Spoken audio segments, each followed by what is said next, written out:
Okay, so screen ISKCON Mangalore వారి 18 రోజుల Gita class లో ఈ రోజు మొట్టమొదటి రోజు అందరికీ కూడా స్వాగతం. సో క్లాస్ లో మరి మీ క్వశ్చన్స్ అన్ని చివరికి చూడొచ్చు ప్రతిరోజు క్లాస్ అయిన తర్వాత. ఇకపోతే వీడియో ఆన్ చేసుకోవచ్చు లేదా ఆఫ్ చేసుకోవచ్చు, మీ ఇష్టం. ఆన్ చేసుకుంటే మాత్రం మీరు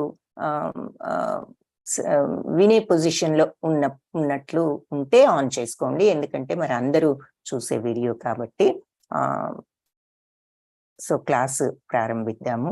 రోజు ప్రార్థనతో మనం క్లాసు స్టార్ట్ చేస్తాము. సో ఈ రోజు మొట్టమొదటి రోజు ఫస్ట్ చాప్టర్.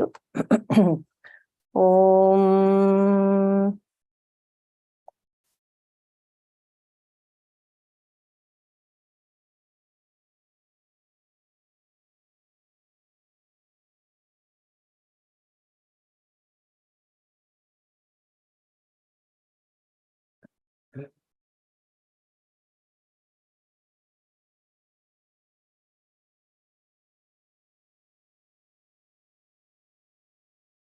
ఓకే, సో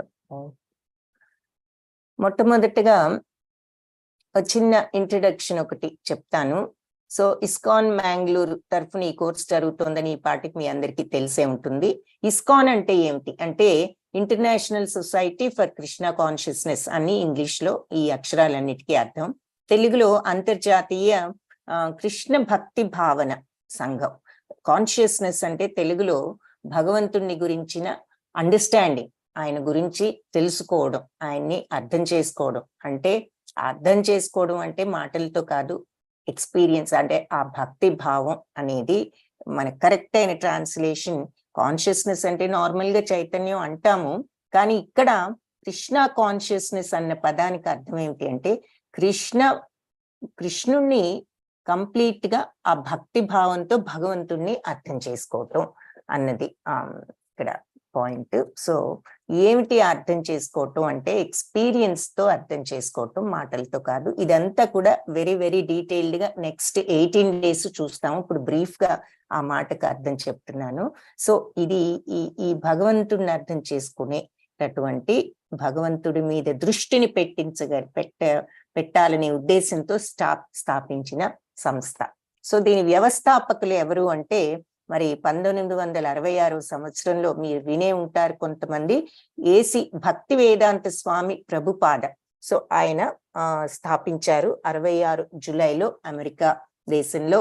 ఆయన ఇక్కడి నుంచి అక్కడికి వెళ్ళి గురువు గారి ఆదేశం ప్రకారం మరి పాశ్చాత్య దేశాల వాళ్ళందరికీ కూడా భగవంతుని గురించి తెలపాలి అనేటటువంటి ఉద్దేశంతో ఆ గురువు గారి యొక్క మాట మీద ఆయన ఇక్కడికి అమెరికా వెళ్ళడం. ఆ తర్వాత అక్కడ మరి ఏమీ తెలియని చోట ఆయన ఏమీ లేకుండా వెళ్ళి ఇంత పెద్ద సంస్థను వ్యాపింప చేయగలగటం అత్యంత గమనార్హమైన విషయం. 1966 జూలైలో ఇది స్థాపించడం జరిగింది. సో ఇక్కడ మన భక్తి వేదాంత స్వామి చిన్నగా ఈ ఫ్యూ బొమ్మల ద్వారా ఆయన బ్రీఫ్ గా ఆయన జీవితం ఏమిటి అంటే, ఒక వైష్ణవ కుటుంబంలో జన్మించి చిన్ననాటి నుంచి ఆయన భక్తితో ఉంటూ మరి ఈ జగన్నాథ రథయాత్ర అని వినే ఉంటారు మీరు, జగన్నాథుణ్ణి రథంలో ఊరేగించడం. సో అలాంటి రథయాత్రలు చిన్నప్పటి నుంచి చేయిస్తూ పిల్లలు తను ఆడుకుంటూ కూడా రథయాత్రలు అలా భక్తితో పెరగడం. ఆ తర్వాత తన గురువు గారి దగ్గరికి వెళ్ళడం. ఆ తర్వాత మరి ఆ గురువు గారి యొక్క ఆదేశంతో చివరకు ఈ బ్యాక్ టు గాడ్ హెడ్ అనేటటువంటి ఒక మ్యాగజైన్ ని కూడా స్థాపించి రాస్తూ ఉండేవారు. అంటే గాడ్ హెడ్ అంటే దేవాది దేవుడు, ఆది దేవుడు, ఎలా మనం ఆ భగవంతుడిని చేరుకోవాలి అనేది బ్యాక్ టు గాడ్ హెడ్ అన్న పదానికి అర్థం తెలుగులో చూసుకుంటే. అయితే దానిలో ఎన్నో ఈ రకమైన మార్గానికి సూచనలు చేస్తూ ఆర్టికల్స్ అవి రాస్తూ ఉండేవారు. సో ఆ తర్వాత మరి ఎన్నో వేదాంత ఈ మార్గంలో పురోగమనం చేయడానికి కొన్ని బోధలు అవి కూడా చేస్తూ ఉండేవారు. చివరికి గురువు గారి యొక్క ఆదేశానుసారం ఆయన మరి ఆల్మోస్ట్ లేట్ 60s లో ఆయన అమెరికా వెళ్ళడం. అప్పటికే ఆయన క్లోజ్ టు 60 లేట్ 60s లో ఉన్నారు. తర్వాత 70s కి దగ్గరలో. తర్వాత మరి ఆయన 66 జూలైలో అక్కడ స్థాపించి ఈ వ్యవస్థను మొట్టమొదట ఎవరూ లేకుండా, ఏమీ లేకుండా స్థాపించి, తర్వాత ఆయన యొక్క బోధల ద్వారా అక్కడ ఎంతో మంది భక్తులను చేసుకుని ఈ సంస్థను ప్రపంచవ్యాప్తంగా వ్యాప్తి చేయటం జరిగింది. ఎన్నో పుస్తకాలు ఆయన రాశారు. భాగవతం, భగవద్గీత, చైతన్య చరితామృతం, మరి ఆత్మ సాక్షాత్కారం, ఇవన్నీ కూడా ఎన్నో పుస్తకాలు, భక్తి రసామృతం, ఉపదేశామృతం, ఇటువంటివన్నీ ఆయన సంస్కృతం నుంచి ఇంగ్లీష్ లోకి అనువదిస్తే ఆ తర్వాత ఇప్పుడు మనకు అన్ని భాషల్లో కూడా ఆ పుస్తకాలు దొరుకుతున్నాయి. సో ఎన్నో రాశారు. ఇక్కడ ఆ పుస్తకాలు కొన్నిటిని చూస్తున్నాము. సో ఆయన జీవితం అంతా కూడా ఇలా భగవంతుడి నామస్మరణలో, భగవంతుని గురించి బోధల్లో రాయడము, చెప్పడము, మరి అందరికీ మన దేశంలోనే కాకుండా వేరే దేశాల్లో కూడా ఇది ఆయన ఈ బోధలు చేయడం జరిగింది. సో ఈ ఇస్కాన్ ఫౌండర్, వ్యవస్థాపక ఆచార్యుడు గురువు ఎవరు అంటే మరి ప్రభుపాద. ఆ తర్వాత ప్రస్తుతం ఇస్కాన్ యొక్క హెడ్ క్వార్టర్స్ మనకి ఇండియాలో మాయాపూర్ అని కలకత్తాకు ఒక 3 గంటల దూరంలో ఉన్నది. అక్కడ ఉన్నది. దానికి ఇప్పుడు అధిపతిగా జయపతాక స్వామి, ఆయన ముఖ్య శిష్యులు ఆ తర్వాత వచ్చి ఆ మాయాపూర్ లో ఉండి ఈ ఇస్కాన్ సంస్థను నిర్వహిస్తున్నారు. ఇప్పుడు ఇస్కాన్ మ్యాంగ్లూరు వారు మనకి ఉచితంగా ఈ అవకాశాన్ని కలుగజేసింది. ఇస్కాన్ మ్యాంగ్లూరు రాధా గోవింద ఆలయం వాళ్ళు. ఆ ఆలయాన్ని ప్రెసిడెంట్ మనకి కోర్స్ అరేంజ్ చేసింది ఇక్కడ ఉన్న నామనిష్ట దాస్ ప్రభుజీ. ఆయన వల్ల మనం ఈ కోర్సును ఉచితంగా తీసుకునే అవకాశం కలిగింది. ఆ తర్వాత ఈ కింద ఉన్నది శ్రీ వాసాంగం దాస్ ప్రభుజీ. ఆయన కూడా ఇస్కాన్ మ్యాంగ్లూర్ టెంపుల్ కి వైస్ ప్రెసిడెంట్, మన తెలుగు విభాగానికి ముఖ్య ఆయన అధిపతి, ముఖ్య సలహాదారు వాసాంగం దాస్ ప్రభుజీ. రోజు కూడా తెలుగులో భాగవతం క్లాస్ 8 AM కి తీసుకుంటారు. సో అది మన ఇస్కాన్ లో ఇక్కడ ఉన్నటువంటి గురు పరంపర. సో భగవద్గీత మరి మనందరికి బేసిక్ గా ఏమిటి, ఎక్కడి నుంచి వచ్చింది అంటే వ్యాసుడు రచించిన మహాభారత ఇతిహాసంలో మరి ఒక ఉపాఖ్యానం, అంటే ఒక పార్ట్ ఆఫ్ ఇట్, భారతంలో పార్ట్, అంతే కదా. ఎందుకు భారతంలో మరి మొత్తం ఎక్కడ ఉన్నది భారతంలో అంటే భీష్మ పర్వం, మొత్తం 18 పర్వాలు ఉన్నాయి భారతంలో. సో ఆ 18 పర్వాల్లో ఇది 6వ పర్వం, అంటే దాని పేరేమిటి అంటే భీష్మ పర్వం. అందులో 25వ అధ్యాయం నుంచి 42వ అధ్యాయం, అంటే ఇంగ్లీష్ లో చాప్టర్స్, 25th చాప్టర్ నుంచి 42nd చాప్టర్ వరకు 18 అధ్యాయాలు, 18 చాప్టర్స్ అన్నమాట ఈ భగవద్గీత. సో మనం 18 days లో ఒక్కొక్క రోజు ఒక్కొక్క చాప్టర్ చూస్తాం. మొత్తం చాప్టర్ చూడాలంటే కొన్ని చాప్టర్స్ లో 70 to 78 శ్లోకాస్ కూడా ఉన్నాయి, 1-2 పెద్ద చాప్టర్స్ లో. కుదరదు కాబట్టి ఒక గంటలో ముఖ్య శ్లోకాలను కొన్ని ప్రభుపాద ఏరినవి, ఆ శ్లోకాలను బట్టి మనం కంప్లీట్ గా ఈ అధ్యాయం యొక్క మీనింగ్ ని గ్రహించవచ్చు. తర్వాత లెవెల్ 2 ఉంటుంది, అందులో మీరు ఎవ్రీ శ్లోక కూడా చూసే ఛాన్స్ ఉంటుంది. బట్ ఈ కోర్సు ఆ రకంగా రూపొందించబడింది. ఈ 1 hour లో ఈ చాప్టర్ లో ఉన్నటువంటి విషయాన్ని మనం అర్థం చేసుకోగలుగుతాము. భగవద్గీత వేద జ్ఞాన సారము, మరి ముఖ్య ఉపనిషత్తుల్లో ఒకటి గీతోపనిషత్తు అని కూడా పేరు పొందింది. మరి ఈ భారతాన్ని వ్యాస మహర్షి శిష్యుడు, ఆయన పేరు ఏమిటంటే వైశంపాయన ముని అని. ఆయన ఎవరు అంటే వ్యాసుడి శిష్యుడు. ఆయన జనమేజయ మహారాజుకు వినిపిస్తూ ఉన్నాడు. అలా భారతం చెప్పబడింది అనమాట. జనమేజయ మహారాజు ఎవరు అంటే పరీక్షిత్ కుమారుడు. పరీక్షిత్ ఎవరు? అభిమన్యుడు కుమారుడు. అభిమన్యుడు అర్జునుడి కుమారుడు. సో ఈ జనమేజయ మహారాజు అంటే అర్జునుడికి ముని మనవడు అనమాట. సో అతనికి ఈ వైశంపాయన ముని, ఎవరి వైశంపాయన ముని? వ్యాసుడి శిష్యుడే స్వయంగా. కాబట్టి వ్యాస మహర్షి రచించిన ఈ భారతం ఈ శిష్యుడు ఇంత వివరంగా ఈ జనమేజయ మహారాజుకు వినిపించడంతో ఈ భారతం ఆ రకంగా మనకి చెప్పడం జరిగిందనమాట స్టోరీలో. సో ఈ మహాభారత యుద్ధ ప్రారంభంలో మరి అర్జునుడు అర్జునుడు అడుగుతాడు, శ్రీకృష్ణుడు రథాన్ని కొంచెం 2 సైన్యాల మధ్యలో పెట్టు కృష్ణ, చూస్తాను ఎవరున్నారు అని. తీసుకొచ్చి శ్రీకృష్ణుడు పెట్టగానే చూస్తే అక్కడ బంధువులు, గురువులు, స్నేహితులు వీళ్ళందరూ కనిపించారు. ఇక రాజ్యం కోసం వీళ్ళందరినీ చంపడం ఏమైనా ప్రయోజనం ఉందా? అనే భావంతో శ్రీకృష్ణుడితో నా కర్తవ్యం ఏమిటి, ఇప్పుడు వీళ్ళందరినీ ఎలా చంపాలి అలా అని అర్జునుడు అడగడం, ఆ రకంగా అర్జునుడికి కృష్ణుడికి జరిగిన సంభాషణే ఈ భగవద్గీత. సో ధృతరాష్ట్రుడు ఆయన కార్యదర్శి ఒకడున్నాడు. ధృతరాష్ట్రుడు మీ అందరికీ తెలిసే ఉంటాడు, కౌరవ సామ్రాజ్యానికి పెద్ద. ఆయన తమ్ముడైన పాండురాజు కుమారులు పాండవులు, ఆయన కుమారులు కౌరవులు. కౌరవుల్లో పెద్ద వంద పుత్రులైన కౌరవుల్లో పెద్ద దుర్యోధనుడు. ఆయనకు పాండవుల పట్ల తీవ్రమైనటువంటి కక్ష, ఈర్ష, అసూయ ఉండేది. రాజ్యం ఏమాత్రం ఇవ్వనని చెప్పడంతో ఎంత రాయబారం చేసినా శ్రీకృష్ణుడు స్వయంగా చేసిన ఒప్పుకోకపోవడం, తద్వారా చివరికి ఈ యుద్ధానికి అందరూ రావడం జరిగింది. ఇక్కడ ఈ ధృతరాష్ట్రుడు మరి కొడుకులకు చెప్పలేకపోయాడు. ఆయన కార్యదర్శి రథసారథి సంజయుడు అని ఉన్నాడు, భక్తుడు. ఆ సంజయుడు వ్యాస మహర్షికి కూడా భక్తుడు. వాళ్ళిద్దరి మధ్య జరిగిన సంభాషణతో స్టార్ట్ అవుతుంది అన్నమాట భగవద్గీత. సో సంజయుడికి వ్యాస మహర్షి భక్తుడు కాబట్టి వీళ్ళిద్దరూ అంతఃపురంలో ఉన్నా కూడా, యుద్ధ భూమిలో లేకపోయినా కూడా అక్కడ జరిగేదంతా ఆయనకు కనపడుతుంది. మనకు గనక టీవీ స్క్రీన్ మీద కనిపించినట్లు ఆయనకు అంతా కనిపిస్తుంది. సో కనిపించేదంతా ఇక్కడ ఈ ధృతరాష్ట్ర మహారాజుకు వివరిస్తున్నాడు అనమాట. సో అది మొట్టమొదట ఈ భగవద్గీతలో అయితే 18 చాప్టర్స్ ఉన్నాయి. 18 చాప్టర్స్ లో మొదటి 6 సాధారణంగా కర్మయోగం అంటారు, 6వది ఆత్మ సంయమ యోగం, అష్టాంగ యోగం. బట్ మిగిలినవి ఎక్కువగా కర్మయోగం. ఫస్ట్ది అర్జున విషాద యోగం, బట్ కర్మయోగం అందులో చెప్పబడింది 3, 4, 5 అధ్యాయాల్లో. సెకండ్ పార్ట్ భక్తి యోగం అంటారు, ఆ భక్తి యోగంలో 6 అధ్యాయాలు ఉన్నాయి. 3వ పార్ట్ ని జ్ఞాన యోగం అంటారు, అందులో కూడా 6 అధ్యాయాలు ఉన్నాయి.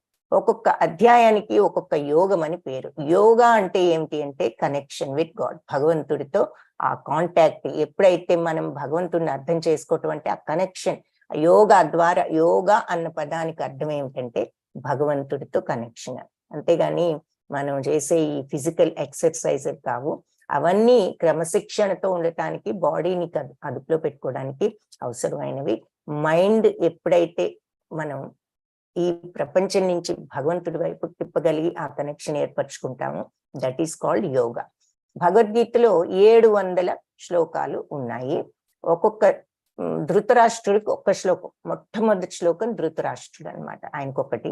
సంజయుడు వివరిస్తున్నాడు కాబట్టి ఏం జరుగుతుందో ఆయనకు 41. అర్జునుడు ప్రశ్నలు వేస్తూ నేను ఎలా యుద్ధం చేయాలంటూ మొదలుపెట్టి ప్రతి విషయం శ్రీకృష్ణుడు వివరిస్తుంటే ఇంకా ప్రశ్నలు, డౌట్లు, అనుమానాలు వ్యక్తం చేశాడు కాబట్టి 84.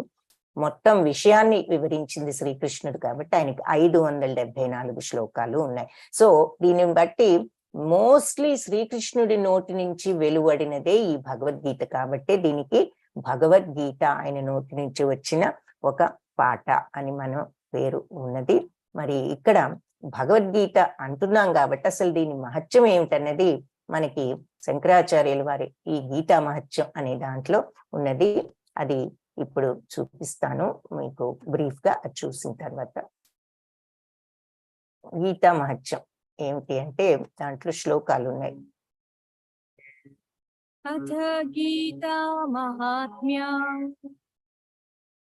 గీతా శాస్త్రం ఇదం పుణ్యం యా పఠేత్ ప్రయతా పుమాన్ విష్ణు పదం అవాప్నోతి భయశోకాదివర్జిత గీతాధ్యాయనశీలస్య ప్రాణాయామా పరస్య చ. సో ఫస్ట్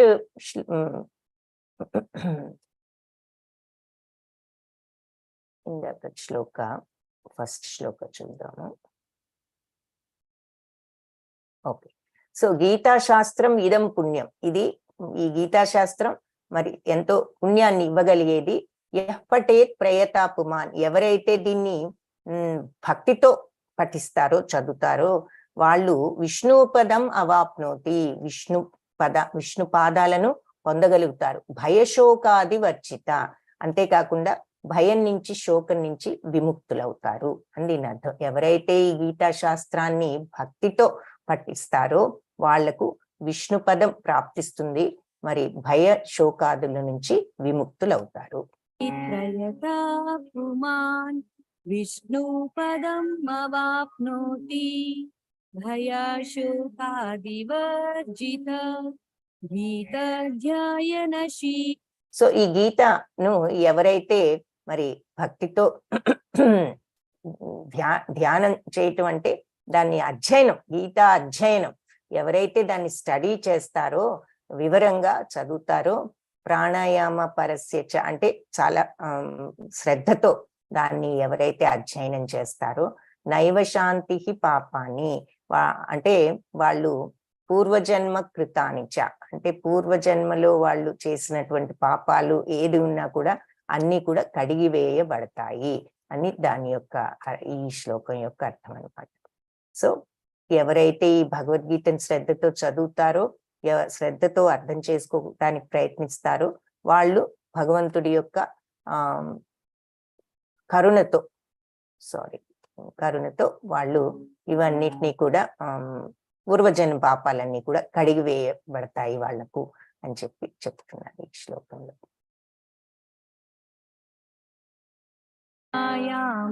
పరస్య చ నైవ సంతి పాపాని పూర్వజన్మ కృతాని చ. అది ఈ శ్లోకానికి అర్థం. సో దీనిని అధ్యయనం చేస్తే శ్రద్ధతో భక్తితో పూర్వజన్మ పాపాలు కూడా తొలగివేయబడతాయి. మల నిర్మోచనం పుంసా జలస్నానం దినే దినే సకృద్గీతాంబసి స్నానం సంసార మలనాశనం. సో మనం శరీరానికి ఉన్న మలినేమోచనం పుంసం జలస్నానం దినే దినే, మనం శరీరానికి ఉన్న మురికిని వదిలించుకోవడానికి స్నానం చేస్తాం రోజు. అలాగే ఈ గీతామృత స్నానం గనక చేసినట్టయితే ఈ సంసారంలో ఉన్న కల్మషం, ఆ మురికి నాశనం అవుతుంది, వదిలిపోతుంది అని చెప్తున్నారు. ఎలా అయితే రోజు స్నానం చేసి శరీరం మీద మురికిని వదిలించుకుంటామో, అదే విధంగా గీతామృతాన్ని గనక మనం అధ్యయనం చేసినట్లయితే ఈ భౌతిక ప్రపంచంలో, ఈ సంసారంలో పడి భవసాగరంలో మనం తెచ్చుకున్న ఈ కల్మషాన్నంతటిని కూడా కడిగి వేసుకోవచ్చు అని ఈ శ్లోకానికి అర్థం. గీత సుగీత కర్తవ్యా కిమన్యే శాస్త్ర విస్తరే యా స్వయం పద్మనాభస్య ముఖ పద్మాదినిశ్రుత. సో ఈ గీతా శాస్త్రం చదివినట్లయితే కిం అన్యశాస్త్ర విస్తర, ఇక వేరే ఏ శాస్త్రం చదవక్కర్లా అని చెప్తున్నారు. ఈ గీతా శాస్త్రం ఒక్కటి చాలు, ఇది చదివితే ఇక ఏ శాస్త్రాలు అవసరం లేదు. ఎందుకు? యా స్వయం పద్మనాభస్య, స్వయంగా ఆ పద్మనాభుడి యొక్క ముఖ పద్మ ద్వినిశ్రిత, ఆయన నోటి నుంచి వచ్చినటువంటి వెలువడినటువంటి ఈ భగవద్గీతను గనక మనం తెలుసుకుంటే ఇంకా ఏ శాస్త్రాలు తెలుసుకోవాల్సిన అవసరం లేదు అని ఈ శ్లోకానికి అర్థం. పద్మాదినిశ్రుత భారతామృత సర్వస్వం విష్ణోర్వక్త్ర ద్వినిశ్రుతం గీతా గంగోదకం పీత్వా పునర్జన్మ న విద్యతే. సో గీత భారతామృత సర్వస్వం విష్ణువక్త్ర ద్వినిశ్రితం. సో ఇది మరి విష్ణువు నోటి నుంచి వెలువడినటువంటి ఈ పవిత్రమైన ఈ జ్ఞానం గీతా గంగోదకం, ఈ పవిత్రమైన ఈ గీతా గంగోదకం, మరి గంగా తీర్థం ఎంతో పవిత్రమైనది, ఇది గీతా గంగా తీర్థం. దీనిని గనక మనం త్రాగినట్లయితే పునర్జన్మ నా విద్యతే, పునర్జన్మ అనేది ఉండదు అని చెప్తున్నారు. కాబట్టి భగవంతుడి నోటి నుంచి వెలువడిన ఈ గీతా గంగోదకాన్ని గనక తీసుకున్నట్లయితే మళ్ళీ పునర్జన్మ ఉండదు. పునర్జన్మ న విద్యతే సర్వోపనిషదో గావో దుగ్ధ గోపాలనందనా పార్థో వత్స సుధీర్భోక్త దుగ్ధం గీతామృతం మహా. సో ఇక్కడ ఈ శ్లోకానికి అర్థం ఏమిటంటే, ఉపనిషత్తులన్నీ గనక ఒక గోవు అని అనుకుంటే, ఉపనిషత్తులు అన్ని తీసుకొచ్చి ఒక గోవు రూపంలో గనక పెట్టామనుకోండి, ఆ గోవు నుంచి వచ్చే పాలు ఏమిటి? ఆ ఉపనిషత్తులన్నిటి యొక్క సారం. కాబట్టి ఉపనిషత్తులు అనే సర్వోపనిషత్తు అనేటటువంటి ఈ గోవు నుంచి ఈ గోపాలనందనుడు ఆ పాలను, ఆ సారాన్ని తీసి పార్థుడికి అందించి, పార్థుడికే కాకుండా భక్తులు సుధీర్భోక్త ఇలాంటి అదృష్టవంతులైన భక్తులందరికీ కూడా అందించాడు అని చెప్తున్నారు. సో మనం అర్జునుడు ఒక దూడైతే, ఈ గోపాలనందుడు పాలు పితికేవాడైతే, అర్జునుడు ఈ మిగతా భక్తులు అందరూ కూడా ఆ పాలను, ఆ సారాన్ని, ఏమిటి ఆ పాలంటే సర్వోపనిషత్తుల అయినటువంటి ఆ గోవు యొక్క పాలు కాబట్టి సర్వోపనిషత్తుల సారాన్ని ఈ రకంగా ఆ గోపాలనందనుడు అందించాడు. కృష్ణుడు మరి ఆయన గోవులంటే మక్కువ, ఎప్పుడు గోవులతో ఉన్నాడు కాబట్టి ఈ రకమైన కంపారిజన్ కూడా చేశారు. సో మామూలు గోవులు పాలే కాకుండా సర్వోపనిషత్ అనే గోవు దగ్గర పాలు తీసి ఈ అర్జునుడికి అర్జునుడు దూడలాంటి వాడు మామూలుగా అన్నట్లుగా కంపారిజన్ చేశారనమాట. అర్జునుడే కాదు, ఈ భక్తులందరూ కూడా ఆ ఉపనిషత్ సారాన్ని ఈ రకంగా శ్రీకృష్ణుడి దగ్గర నుంచి స్వీకరించారు. దుగ్ధం గీతామృతం మహా ఏకం శాస్త్రం దేవకీ పుత్ర గీతం ఏకో దేవో దేవకీ పుత్ర ఏవా ఏకో మంత్రస్తస్య నామాని యాని కర్మాప్యేకం తస్య దేవస్య సేవా. సో ఏకం శాస్త్రం దేవకీ పుత్ర గీతం, ఒకే ఒక శాస్త్రం మనకు అవసరమైనది ఏమిటి? దేవకీ పుత్రుడి నోటి నుండి వెలువడిన ఈ గీతం, ఈ భగవద్గీత, ఇది ఒక్కటే అవసరమైన శాస్త్రం. ఏకో దేవో దేవకీ పుత్ర ఏవ, ఒకే ఒక భగవంతుడు ఎవరు అంటే దేవకీ పుత్రుడు. ఏకో మంత్రస్తస్య నామాని యాని, ఒకే ఒక మంత్రం మనకి అవసరమైనది ఏమిటి? అది ఆయన యొక్క నామము. కర్మాపి ఏకం తస్య దేవస్య సేవ, ఒకే ఒక కర్మాపి ఏకం, ఒకే ఒక పని మనది ఏమిటి అంటే ఆ భగవంతుడి యొక్క సేవ, ఆయన మీద భక్తి అని ఈ శ్లోకానికి అర్థం అనమాట. ఇది గీతా మహత్యం అని చెప్పి శంకరాచార్యులు రాసినటువంటిది. సో ఈ గీతను ఎందుకు చదువుతున్నాము ఏమిటి అనేది మనకి దీని ద్వారా అర్థం అవుతుంది. సో ఫస్ట్ డే కాబట్టి ఇంట్రొడక్షన్ అంతా కూడా చెప్పాం కాబట్టి ఒక విషయం, ఇది కొంచెం ఎక్స్ట్రా టైం, ఫ్యూ మినిట్స్ పట్టొచ్చు, బట్ రోజు ఇంత టైం పడుతుంది అని వీలైనంత వరకు టైంలో ముగించడానికి ట్రై చేస్తాము. ఇంకొక విషయం ఏమిటి అంటే, మరి తప్పనిసరిగా అందరూ క్లాస్ అటెండ్ అవ్వండి. ఇది ఇంతే కదా, ఏముంది ఇలాగే ఉంటుంది అనుకోవద్దు. ఇది చాలా చాలా మనకి నిత్య జీవితంలో మన మార్గాన్ని మార్చి, మన జీవితం మీద మనకున్నటువంటి ఒక అవుట్లుక్ నే మార్చి సరి అయిన పద్ధతిలో పెట్టడానికి ఎంతో అవసరమైన మహద్గ్రంథం ఇది తెలుసుకుంటే, దీన్ని ఫాలో అయితే, ఒక్క శ్లోకం ఫాలో అయినా చాలు అని చెప్తారు. బట్ ఎనీవే, మీకు చూస్తూ రోజు చూసినప్పుడు మెల్లమెల్లగా ఈ విషయం అర్థం అవుతుంది. సో ఫస్ట్ ఒక్కొక్క అధ్యాయానికి ఒక్కొక్క యోగం అని చెప్పుకున్నాం కాబట్టి, ఇది అర్జున విషాద యోగము. యోగా అంటే కనెక్షన్ విత్ గాడ్. ఈ అధ్యాయం, ఒక్కొక్క అధ్యాయంలో భగవంతుడితో ఆ కనెక్షన్ ఎలా ఏర్పరచుకోవచ్చో కనీసం వన్ శ్లోక అన్న ఉంటుంది, మోర్ దెన్ 1 శ్లోక ఉంటుంది ఎవ్రీ చాప్టర్ లో. ఈ రకంగా నువ్వు నన్ను పొందొచ్చు, ఈ రకంగా నువ్వు భగవద్ధామాన్ని చేరొచ్చు, ఈ రకంగా నువ్వు భగవంతుడితో యోగాలో కనెక్షన్ లో ఉండొచ్చు అని ఎన్నో శ్లోకాస్, అట్లీస్ట్ 1 శ్లోక ఆర్ మోర్ ఎవ్రీ చాప్టర్ లో ఉంటుందన్నమాట. అందుకనే ప్రతి చాప్టర్ కి యోగము, ఈ పద్ధతి ద్వారా ఎలా భగవంతుడితో కనెక్షన్, అన్ని దాని యొక్క మీనింగ్ అనమాట. యోగా అనే పదం ఎందుకు పెట్టారు అంటే ప్రతి చాప్టర్ కందు.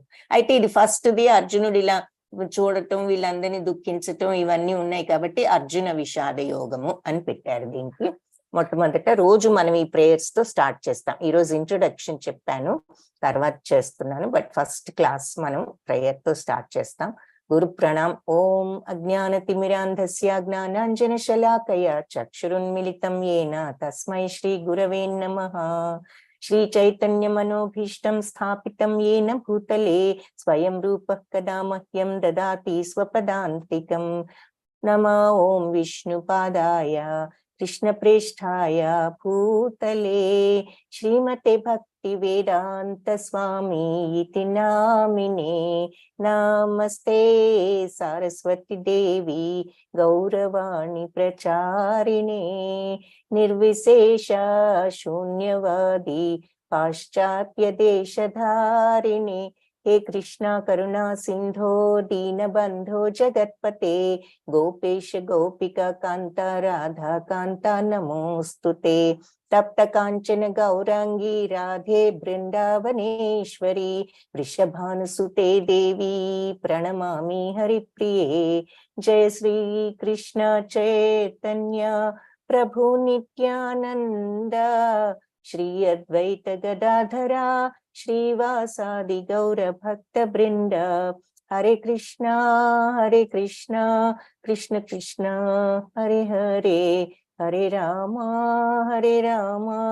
राम राम हरे हरे. హరే కృష్ణ భక్తులందరికీ మొట్టమొదటి అధ్యాయం అర్జున విషాద యోగం ధృతరాష్ట్ర ఉవాచతో ప్రారంభం. ధర్మక్షేత్రే కురుక్షేత్రే సమవేతాయుయుత్సవః మామకా పాండవాశ్చైవ హిమ కుర్వత సంజయ. ధర్మక్షేత్రమైన ఈ కురుక్షేత్రంలో సమావేశమయ్యారు. యుయుత్సవ ఎలా ఉత్సాహంతో సమావేశమయ్యారట ఈ కురుక్షేత్రం అనే ధర్మక్షేత్రంలో. ఎవరు? మామక నా వాళ్ళు, పాండవాశ్చైవ మరియు పాండవులు కూడా. హిమకూర్వత ఏం జరుగుతోంది సంజయ అని చెప్పి ధృతరాష్ట్రుడు అడిగాడు. ఇది మొట్టమొదటి శ్లోకం అన్నమాట. సో ధర్మక్షేత్రమైన ఈ కురుక్షేత్రంలో ఎంతో ఉత్సాహంతో సమావేశం అయ్యారు నా వాళ్ళు పాండవులు. ఏం జరుగుతోంది ఇక్కడ? నా వాళ్ళు పాండవులు అన్న ధృతరాష్ట్రుడు మాటను బట్టి ఆయన యొక్క మనస్తత్వం ఏమిటి అని ఎవరైనా చెప్పగలరా? చెప్పగలిగితే చాట్ బాక్స్ లో మీరు టైప్ చేయొచ్చు మీ ఆన్సర్. మనకేమి సూచిస్తోంది ఈ మాట? దీనివల్ల మనం ఏం అర్థం చేసుకుంటున్నాం? ధృతరాష్ట్రుడి యొక్క మైండ్ లో ఎలాంటి భావం ఉన్నది? ఎందుకు అడుగుతున్నాడు?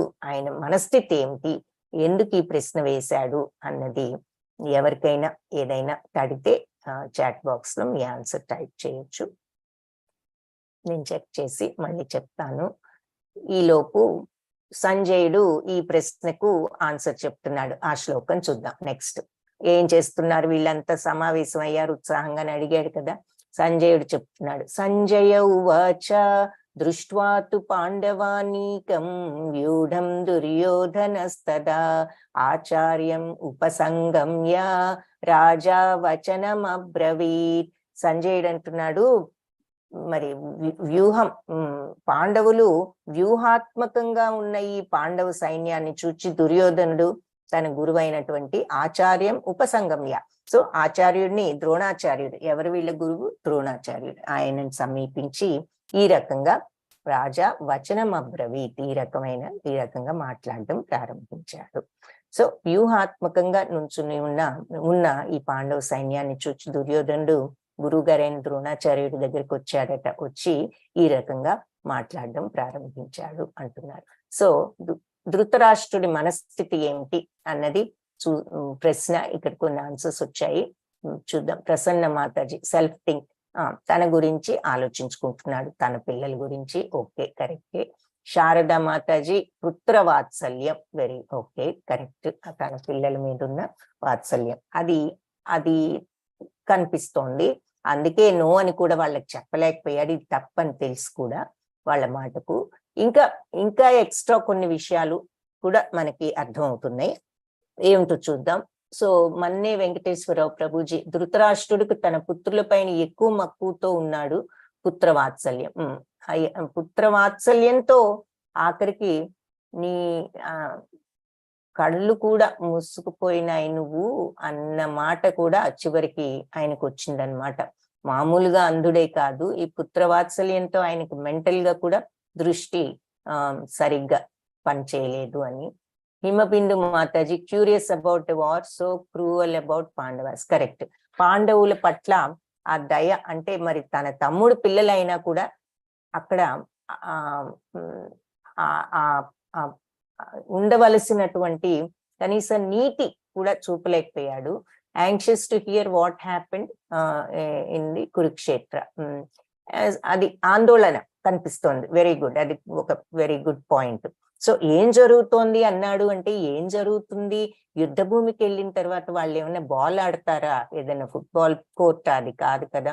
యుద్ధ భూమిలో చేసేదేమిటి? యుద్ధమే. అయినా కూడా ఏం జరుగుతోంది అన్నాడు అంటే ఆయన ఆందోళనకు అది సూచన అన్నమాట. So he's anxious. ఏం జరుగుతుంది? ఎందుకు ఆందోళన పడుతున్నాడు?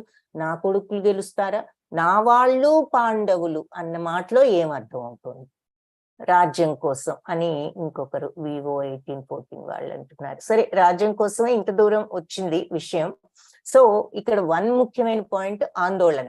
ఎందుకు ఆందోళన చెందుతున్నాడు? ఏం జరుగుతోంది అనే ఆందోళన. మరి మనది అన్యాయం, అవతల వైపు న్యాయం ఉన్నది, ఏమవుతాం? భగవంతుడు కూడా అవతల పక్షంలో ఉన్నాడన్నది తెలుసు కాబట్టి ఆందోళన. రెండవది, నా వాళ్ళు పాండవులు అని అనడంలో ఏం కనిపిస్తోంది మనకు? ఆయన యొక్క మెంటాలిటీ ఏమిటన్నది మనకి ఏ విధంగా అర్థమవుతుంది ఆ మాటలో? అది కూడా ఎవరైనా చెప్పగలిగితే చెప్పొచ్చు. Worried about his children as he know that Pandava follows Dharma and Lord Krishna is with him. Correct. అది ఆ యాంగ్జైటీ పడుతున్నాడు. ఎందుకు యాంగ్జైటీ అంటే భగవంతుడైన కృష్ణుడే పాండవుల పక్షం ఉన్నాడు, ఆయన వాళ్ళ పక్షాన ధర్మం కూడా ఉన్నదని తెలుసు కాబట్టి ఏమవుతుందో అనేటటువంటి ఆందోళనతో ఉన్నాడు. రెండవది ఆ స్వధర్మం, కుటుంబం కోసం. స్వధర్మం అవ్వదు, తన యొక్క స్వార్థం అది స్వధర్మం కన్నా. ఆ స్వార్థం తెలుస్తోంది. భేదభావం, నా వాళ్ళు పాండవులు. ఒకటి ఆందోళన, ఎందుకు? న్యాయం వాళ్ళ పక్కనుంది, భగవంతుడు అందుకే వాళ్ళ పక్కనున్నాడన్నది తెలుసు. రెండవది మరి ఆ భేదభావం చూపిస్తున్నాడు. ఏది? నా వాళ్ళు పాండవులు అనేది. అంటే నా వాళ్ళని తన కొడుకులు అంటున్నాడు, తన తమ్ముడు పిల్లలు వేరు అనే భావం, ఆ స్వార్థం మనకు కనిపిస్తుంది అన్నమాట. వెరీ గుడ్ పార్టిసిపేషన్, అందరికి ధన్యవాదాలు. Okay, yeah, okay, very good. So next దుర్యోధనుడు ఈ సైన్యాన్ని చూశాడు కదా, ద్రోణుడి దగ్గరికి వచ్చి అంటున్నాడు, ఏమంటున్నాడు? పశ్యైతాం పాండుపుత్రాణం ఆచార్య మహతీం చమూం వ్యూఢాం ద్రుపద పుత్రేణ తవ శిష్యేన ధీమత. పాండుపుత్రుల్ని చూసారా? పశ్యైతాం చూసారా ఆచార్య? మహతీం చమీ, ఈ ఈ పాండవుల యొక్క మహాసైన్యాన్ని చూసారా?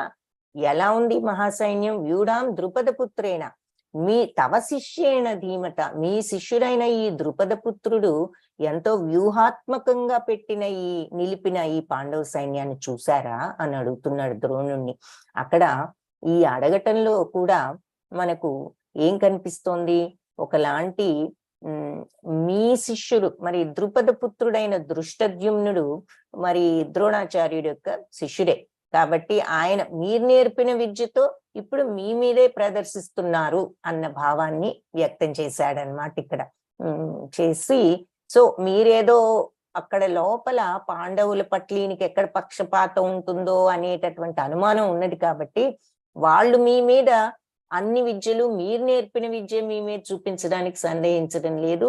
కాబట్టి మీరు కూడా ఆ పక్షపాత స్వభావం లేకుండా ఉండాలి అనేటటువంటి ఒక భావంతో ఇలా ఈ మాటను డిప్లొమాటిక్ గా రాజనీతితో అన్నాడు. సో దుర్యోధనుడి యొక్క రాజనీతి ఈ మాటలో కూడా అర్థమవుతోంది. అంటే ఆ డిప్లొమసీ. ఇంకా ఏమన్నాడు? ఈ పాండవుల సైన్యంలో ధైర్య సాహసవంతులు, అస్త్ర విద్యా నిపుణులు, శౌర్యంలో భీమార్జునులతో సమానమైన వాళ్ళు ఉన్నారు. సాత్యకి, విరాటుడు, ద్రుపదుడు, దృష్టకేతువు, చేకితానుడు, కాశీరాజు, పురుజిత్తు, కుంతిభోజుడు, సైభ్యుడు, యుధామన్యుడు, ఉత్తమౌజుడు, అభిమన్యుడు, ఉప పాండవులు, వీళ్ళంతా కూడా ఉన్నారు. వీళ్ళంతా కూడా మహారథులే, ఎంతో గొప్ప వీరులు అని చెప్తున్నాడు అనమాట. సో మన్నే వెంకటేశ్వరరావు ప్రభుజీ చెప్తున్నారు, పుత్రులపై ఉన్న ప్రేమతో దృష్టి మైకం కమ్మి స్వార్థంతో తమ్ముని కుమారులైన పాండవ కుమారుల యుద్ధంలో ఓటమి చెందాలనే కోరిక బలంగా ఉంది. కరెక్ట్. సో ఆ స్వార్థము అక్కడ వేరు భావం ఒక ఇంపార్టెంట్ పాయింట్. అంటే నా వాళ్ళు పాండవులు, వాళ్ళు వేరు అనేటటువంటి స్వార్థము. ఆ తర్వాత న్యాయం మన పక్షాన లేదని తెలిసిన ఆందోళన. అందుకని ఏం జరుగుతుంది? సరే, ఆయన స్థితి అలా ఉండగా దుర్యోధనుడు ఆయన ఈ గురువుగారి దగ్గరికి వచ్చి చెప్తున్నాడు అనమాట. మీ మీ దుర్యోధనుడి మనస్థితి ఏమిటో ఇక్కడ చూస్తున్నాం. మరి ఎక్కడ వీళ్ళందరూ పాండవ పక్షపాతంతో ఉంటారో ఎందుకన్నా మంచిది అంటే వాళ్ళంతా తన పక్షానే ఉన్నారని తెలిసినా కూడా చెప్తున్నాడు అనమాట గురువు గారి దగ్గరికి వచ్చి. ఈ సైన్యాన్ని మీ యొక్క శిష్యుడే ద్రుపద పుత్రుడే చూసారా ఎంత వ్యూహాత్మకంగా పెట్టాడో, అలాగే మరి ఈ వీరులందరూ కూడా ఉన్నారు వాళ్ళ వైపు. ఇప్పుడు చెప్పాడు కదా పెద్ద ఈ పేర్లన్నీ కూడా, వీళ్ళంతా ఉన్నారు, ఎంతో మహారథులు వీళ్ళందరూ. అయితే అస్మాకం తు విశిష్టాయే తాన్ని బోధా ద్విజోత్తమ నాయక మమ సైన్యస్య సంజ్ఞార్థం తాన్ బ్రవీమితే. అయితే ద్విజోత్తముడు, ద్విజుడు అంటే బ్రాహ్మణుడు, బ్రాహ్మణోత్తమ ఇక మన సైన్యంలో ఉన్న నాయకులు సుప్రసిద్ధులు వాళ్ళ గురించి కూడా మీకు చెప్తాను అంటున్నాడు. సో ఏమిటి చెప్పేది? ద్రోణాచార్యుడికి తెలీదా అవతల ఉన్న వాళ్ళెవరో యువతలో ఉన్న వాళ్ళెవరో ఆయనకి ఎందుకు తెలియదు? వాళ్ళల్లో మోస్ట్ ఆఫ్ దెమ్ కి ఆయనే నేర్పించింది విలువిద్య. కానీ ఈ మాటలు ఎందుకంటున్నాడు? మీరు నేర్పింది దీంతో పాండవ సైన్యం అదృష్టద్యుమ్నుడు ఎంత వ్యూహాత్మకంగా పెట్టాడో చూడండి, వాళ్ళ పక్కన ఇదిగో ఈ గొప్ప గొప్ప వీరులందరూ ఉన్నారు, వాళ్ళు చాలా మహారథులు. ఇకపోతే మన వైపు ఉన్న వాళ్ళ గురించి కూడా చెప్తాను వినండి అంటున్నాడు. మన వైపు ఎవరున్నారు అంటున్నాడు? మీరు భీష్మ పితామహుడు, కర్ణుడు, కృపాచార్యుడు, అశ్వత్థామ, వికర్ణుడు, సోమదత్తుడు పుత్రుడైన భూరిశ్రవుడు, ఇలాంటి వాళ్ళు ఎప్పటికీ యుద్ధంలో విజయాన్ని సాధించే వాళ్ళే. అంటే ఓటమిని ఎరుగని వాళ్ళు వీళ్ళు. ఓటమంటే ఏమిటో తెలియని వాళ్ళు. నా కోసం ప్రాణాలు అర్పించడానికి కూడా సిద్ధపడిన సూర్యులు ఇంకా చాలా మంది ఉన్నారు. వీళ్ళంతా కూడా ఎన్నో శస్త్రాస్త్రాలతో ఉండి యుద్ధ విద్యల్లో నిపుణులు అని చెప్తూ మన సైన్యం ఏమో అపరిమితం, లిమిట్లెస్, పెద్ద సైన్యం మనది. మరి పైగా మనకి భీష్మ పితామహుడే మనకి సైన్యాధిపతి, ఆయనే మన సైన్యాన్ని, అపరిమితమైన మన సైన్యాన్ని రక్షిస్తున్నాడు. కానీ మరి భీముడిచే రక్షింపబడుతున్న ఈ పాండవ సైన్యం పరిమితం, మనంత పెద్దది కాదు, అది లిమిటెడ్. మనది అన్లిమిటెడ్, అపరిమితం. మీరందరూ కూడా ఈ సైన్యంలో ఈ సైన్యం యొక్క వ్యూహంలో, వ్యూహం అంటే ఇదివరకు రోజుల్లో సైన్యంలో ఆ సైన్యం నుంచోవడం కూడా ఒక్కొక్కళ్ళు ఒక్కొక్క ప్లాన్ ప్రకారంగా నుంచునేవారు అనమాట. గ్రూప్స్, వ్యూహాలు అనేవారు. ఆ ప్లాన్ ఎలా ఉంటుందంటే ఆ ఈచ్ గ్రూప్ కి ఒక్కొక్క వ్యూహానికి అది లోపలికి వెళ్ళడం కూడా కష్టం, దాని నుంచి మళ్ళీ బయటికి రావడం కూడా కష్టం. ఆ రకంగా దానికి గోడల్లాగా మనుషులతో ఏర్పాట్లు చేస్తారు ఈ సైనికులతో. సో మొదటి పార్ట్ ఛేదించుకుని రెండో పార్ట్ లోకి వెళ్ళాలి, అది ఛేదించుకుని మూడో పార్ట్ లోకి. సో ఈచ్ గ్రూప్ వ్యూహానికి ఒక్కొక్క రకమైన మార్గం ఉంటుంది అనమాట వెళ్ళటానికి. అంటే వాళ్ళని ముట్టడించడంలో వెళ్లకుండా ఒక్కొక్క చోట ఒక్కొక్క రకమైనటువంటి మార్గం ఉంటుంది. అంత ఇదిగా వాళ్ళు ఆ రోజుల్లో ప్లాన్ చేసి ఆ సైన్యాన్ని పెడుతూ ఉండేవారు అనమాట. సో వాళ్ళు చేస్తారు, వీళ్ళు చేస్తారు, వ్యూహాత్మకంగా ఉంటుందన్నమాట ఆ సేనలు. సో అది మీరందరూ వినే ఉంటారు. పద్మ వ్యూహం మనకు బాగా తెలుసు అందరికి. ఎందుకు? అభిమన్యుడు అందులోకి వెళ్ళడం, మరి సుభద్ర గర్భంలో ఉండగానే శ్రీ అర్జునుడు చెప్పడంతో విన్నాడు, బయటికి రావడం తెలియదు, వెళ్ళాడు, అక్కడ పోరాడాడు, చివరికి బయటికి రాలేక అభిమన్యుడు ఆ రకంగా మరణించడం జరిగింది. సో వ్యూహం అన్నదానికి ఎగ్జాంపుల్ చెప్తున్నాను అనమాట. అంత ఇదిగా వాళ్ళు ఆ లోపలికి వచ్చే వ్యక్తిని ముట్టడించడానికి వాళ్ళు ఆ రకంగా ప్లాన్ చేస్తారు ఆ వ్యూహాన్ని. సో ఈ వ్యూహాలన్నీ కూడా అలాంటివే. సో అది ఛేదించగలిగే వాళ్ళు ఉంటారు, చేయలేని వాళ్ళు మరి గెలవలేరు. సో అలా వ్యూహాత్మకంగా ఉన్నాయన్నమాట ఇద్దరు సైన్యాలు కూడా. సో మన సైన్యం మరి భీష్మ పితామహుడితో రక్షించబడుతోంది, మరి పాండవుల సైన్యమేమో భీముడితో రక్షించబడుతోంది. అంటే భీముడి కంటే మరి మన భీష్మ పితామహుడు మరి ఆయన అజేయుడు కాబట్టి మనకి ఆయన ఉన్నారు, మీరున్నారు అని చెప్తూ మీరంతా కూడా ఈ సైన్యంలో ఈ ఒక్కొక్క వ్యూహంలో మీ ప్లేసెస్ దగ్గరికి వెళ్ళి మన భీష్మ పితామహుడికి సపోర్ట్ ఇవ్వండి అని చెప్పి దుర్యోధనుడు చెప్తున్నాడు. సో దీనిని బట్టి దుర్యోధనుడి యొక్క మనస్థితి ఏంటో ఎవరికైనా ఏం చెప్పగలిగితే చాట్ బాక్స్ లో టైప్ చేయండి. ఏమంటున్నాడు? మీ ఆయనే ఇది ఎందుకన్నాడు అంటే మీరు ఎక్కడ పక్షపాతం చూపిస్తాడో అనే ఉద్దేశంతో ఈ ఎగ్జాంపుల్ చెప్పాడు. ద్రుపద పుత్రుడు మీ శిష్యుడే, మీ మీదే చూడండి ఎంత వ్యూహాత్మకంగా పెట్టాడు అన్న మాట ఏమిటి అంటే, వాళ్ళేమి వాళ్ళకు వచ్చిన విద్యను ప్రదర్శించడానికి సందేహించడం లేదు, కాబట్టి మనం కూడా అదే విధంగా ఉండాలి అని ఇండైరెక్ట్ గా చెప్పడం. ఇకపోతే వాళ్ళ వైపు వీళ్ళందరూ ఉన్నారు అని ఒక లిస్ట్ చెప్పాడు వాళ్ళ యొక్క యుద్ధ వీరుల గురించి. వాళ్ళంతా ఎంతో వీరులు, కానీ మన సైన్యం కూడా చాలా మంది ఉన్నారు, నా కోసం ప్రాణాలు అర్పించే వాళ్ళు ఉన్నారు, గొప్ప గొప్ప వీరులు, మీరు భీష్ముడు వీళ్ళంతా ఉన్నారు అని చెప్తున్నాడు. దీనిని బట్టి అతని మనస్థితి ఏమిటి, మన సైన్యం పెద్దది, వాళ్ళ సైన్యం ఇంత పెద్దది కాదు, మనందరం ఇప్పుడు భీష్ముడికి సపోర్ట్ గా ఎవరి ప్లేసుల్లో వాళ్ళు ఉందాము అని చెప్పాడు. అంటే అక్కడ దుర్యోధనుడి మనస్తత్వంలో మైండ్ లో ఏం ఆలోచనలు ఆయన ఉన్నాయి, అతని మనస్థితి ఎలా ఉంది అనేది చాట్ బాక్స్ లో చెప్పగలిగితే చెప్పండి. ఈలోపు ఈ శ్లోకాస్ చూద్దాం. సో ఈ రకంగా దుర్యోధనుడు అన్న తర్వాత కురువంశ మహాపరాక్రమవంతుడు వృద్ధ పితామహుడు అయిన భీష్ముడు దుర్యోధనుడికి కొంచెం ఉత్సాహం కలిగేలాగా, సింహగర్జన లాంటి ధ్వని కలిగేటట్లుగా తన శంఖాన్ని పెద్దగా పూరించాడు అని చెప్తున్నారు.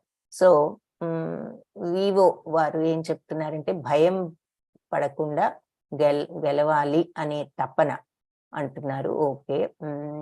తేజస్విని మాతాజీ ఏం జరిగినా యుద్ధం ఆగదు అని. Okay. Encouragement Sasikala Mataji correct. ఇది ఒక రకంగా, ఎందుకు అంటే తనని తనే ఎంకరేజ్ చేసుకుంటున్నాడు. ద్రోణుడికే భయం లేదు, ఆయన తన చేయవలసిన బాధ్యత ఎలాగూ చేస్తాడు ఆయన.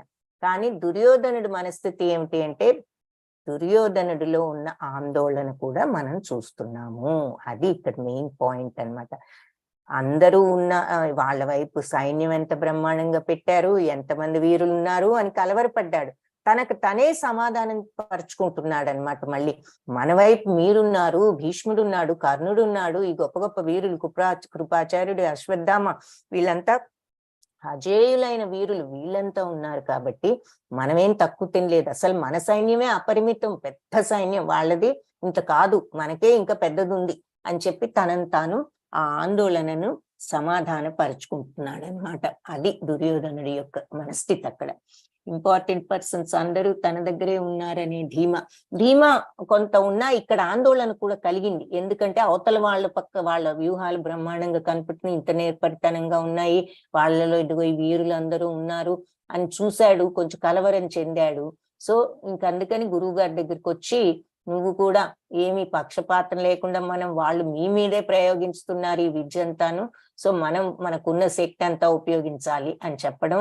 ఆ తర్వాత వాళ్ళ వీరులు ఇదిగో అదిగో ఇంతమంది ఉన్నారు, వాళ్ళ సైన్యం ఇంత వ్యూహాత్మకంగా ఉందని చెప్పి, అయితే మనకి బోల్డ్ మంది ఉన్నారు, మీరు భీష్ముడు అంటూ మళ్ళీ ఇక్కడ ఉన్న వాళ్ళ లిస్ట్ అంతా కూడా చెప్పి తన ఆందోళనను ఆ రకంగా పైకి గురువు గారి దగ్గర మాట్లాడుతూ సమాధానం పరుచుకుంటున్నాడు అనమాట.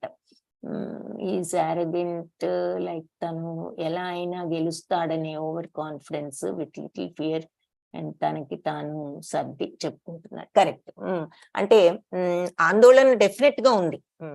ఎలా అయినా గెలుస్తాను, గెలవగలను, వీళ్ళందరూ ఉన్నారు అని తెలిసినా ఆ సైన్యాన్ని అక్కడ వీరుల్ని చూసేసరికి కలవరపడి చూసారా వీళ్ళంతా ఇంతమంది ఉన్నారని చెప్పి వెంటనే మళ్ళీ మనకేం తక్కువ, మనకి ఇంకా పెద్ద సైన్యం ఉంది, మీరు భీష్ముడు వీళ్ళంతా ఈ పెద్ద పెద్ద వీరులందరూ అజేయులు కూడా మన వైపు ఉన్నారు, కాబట్టి మనందరం వెళ్ళి భీష్మ పితామహుడికి సపోర్ట్ గా మన స్థానాల్లో ఉండి మన పని మనం చేద్దాము అని చెప్పాడు. కరెక్ట్. ఓకే.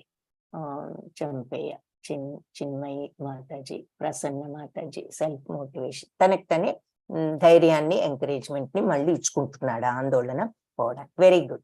హరే కృష్ణ. అందరూ పార్టిసిపేషన్ బాగుంది. హరే కృష్ణ.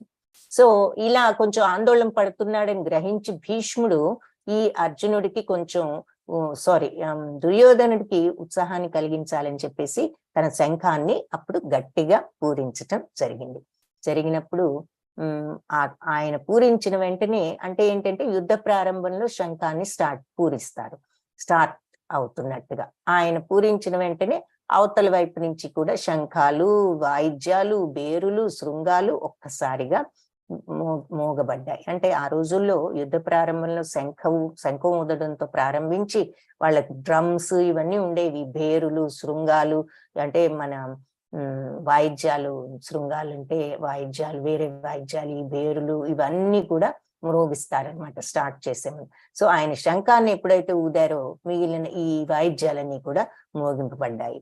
సో ఈ శంఖాలు, ఈ వాయిద్యాలతో కంబైన్డ్ గా ఆ ధ్వని ఎలా ఉందంటే చాలా భయంకరంగా ఉంది వినడానికి అంటున్నారు. అయితే ఇతత శ్వేతైర్హయైర్యుక్తే మహతి స్యందనే స్థితౌ మాధవ పాండవశ్చైవ దివ్యౌ శంఖౌ ప్రదత్మతు. అప్పుడు తెల్లని గుర్రంలో మరి తెల్లని గుర్రాలున్న రథంలో కూర్చుని ఈ మాధవుడు మరియు పాండవుడైన అర్జునుడు దివ్య శంఖౌ ప్రదత్మతు, వాళ్ళ దివ్య శంఖాలను పూరించారు. ఏమిటి అన్నది చూద్దాం. శ్రీకృష్ణుడు పాంచజన్యాన్ని, అర్జునుడు దేవదత్తాన్ని, భీముడేమో పౌండ్రకాన్ని పూరించారు. తర్వాత ధర్మరాజు అనంత విజయం, నకుల సహదేవులు సుఘోష మణిపుష్పకాలను పూరించారు. కాశీరాజు శిఖండి, దృష్టద్యుమ్నుడు, విరాటుడు, సాత్యకి, ద్రుపదుడు, ఉప పాండవులు, అభిమన్యుడు వీళ్ళంతా కూడా వారి వారి శంఖాలను ఊదారు అని చెప్తున్నారు.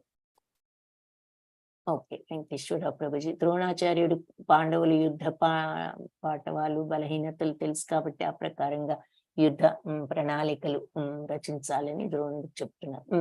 ఇక ఆ డీటెయిల్స్ అన్ని కూడా దాంట్లో వస్తాయి. మెయిన్ పాయింట్ ఏమిటి అంటే ఆ భేదభావం చూపించకుండా మీరు యుద్ధం చేయాలి. ఎందుకంటే వాళ్ళ విద్య అంతా మీ మీద ప్రదర్శిస్తున్నారు, మీరు నేర్పిన విద్య.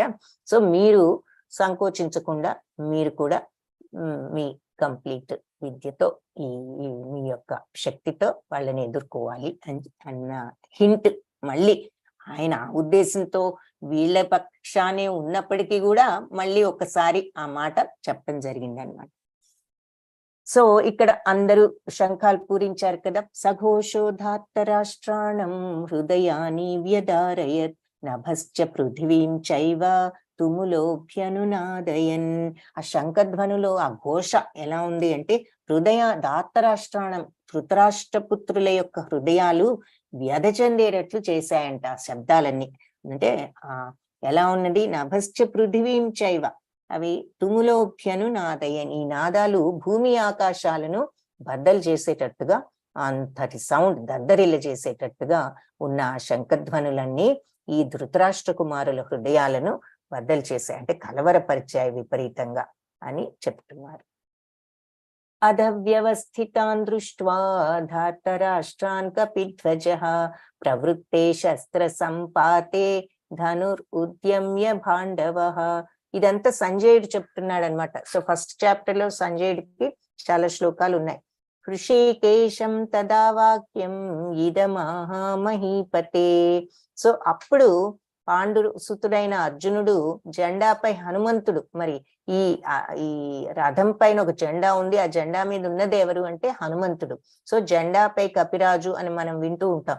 జెండాపై హనుమంతుడి చిహ్నం ఉన్న ఈ రథంలో కూర్చుని గాంధీవాన్ని ఇలా ఎత్తిపెట్టి యుద్ధ సన్నద్ధులై ఉన్న ఈ దుర్యోధనాదులందరినీ చూస్తూ శ్రీకృష్ణుడితో ఇలా అన్నాడట. ఏమన్నాడో చెప్తున్నారు. అర్జున ఉవాచ. సో ఇప్పటి వరకు సంజయుడు చెప్పాడు కదా, ఇక్కడ అర్జునుడు మాట వింటున్నాం.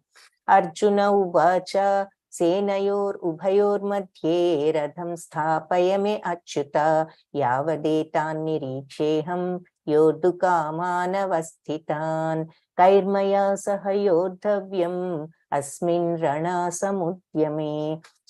సేనయోర్ ఉభయోర్ మధ్య, రెండు సేనలు, ఉభయ సేనల మధ్యలో ఈ రథం స్థాపించు అచ్యుత అని అడుగుతున్నాడు. అంటే రెండు సైన్యాల మధ్యలోకి తీసుకువెళ్ళి మన రథాన్ని నిలబెట్టు అని అంటూ, యోద్ధు కామానవస్థితాన్, నేను ఒకసారి చూడాలనుంది. ఏం చూడాలనుంది? కైర్మయా సహయోద్ధవ్యం, ఎవరితో నేను యుద్ధం చేయబోతున్నానో ఒకసారి చూస్తాను అని చెప్పి అడిగాడు అనమాట. సో రథాన్ని రెండు సైన్యాల మధ్యలో పెట్టు, ఎవరెవరితో నేను యుద్ధం చేయాలో ఒకసారి చూస్తాను అన్నాడు. అన్నాక అప్పుడు అర్జునుడు పరిశీలించడం, ఆ తర్వాత సంజయుడు చెప్తున్నాడు. సంజయ ఉవాచ ఏవముక్తో హృషీకేశో గుడాకేశేన భారత సేనయోర్ ఉభయోర్ మధ్యే స్థాపయిత్వా రథోత్తమం భీష్మద్రోణ ప్రముఖతః సర్వేషాం చ మహీక్షితాం ఉవాచ పార్థ పశ్యైతాన్ సమవేతాన్ కురూనితి.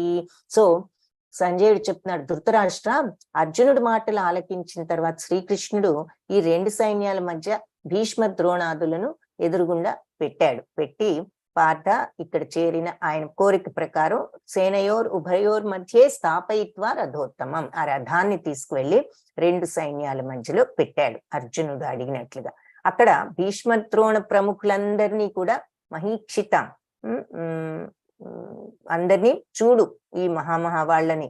ఉవాచ పార్థ పశ్యైతాన్ సమవేతాన్ కురుంటి, ఇక్కడ సమావేశమైనటువంటి ఈ కౌరవ వీరులందరినీ చూడు అని చెప్పాడు. సో అర్జునుడు చూశాడు. తాన్ సమీక్ష్య స కౌంతేయ సర్వాన్ బంధూనవస్థితాన్.